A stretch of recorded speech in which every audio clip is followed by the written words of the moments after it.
Constitution. Why? Constitution is a fundamental law of the land.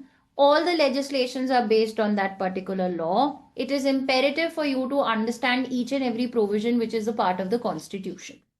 Second of all, Constitution consists of various doctrines, and in order to understand and interpret doctrines, it is quite imperative for you to read a what do you call supplementary book और अ commentary, क्योंकि bare act के अंदर doctrines mentioned नहीं होती.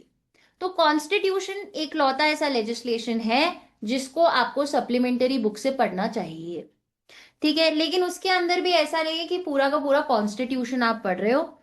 Remember, preamble, part 3 fundamental rights, part 4 DPSPs, part 4A fundamental duties, part 5 the union, part 6 the state.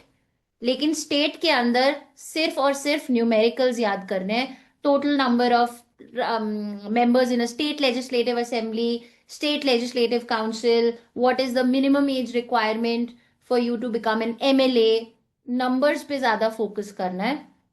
Then सीधे आप आओगे part 11 पे. Part 11 is distributed between into two parts, part A and part B. Part A जो है वो cover करना है 10 या 12 आर्टिकल्स है. फिर उसके बाद में आप आओगे पार्ट 18 पे, which talks about emergency provisions. You cover that.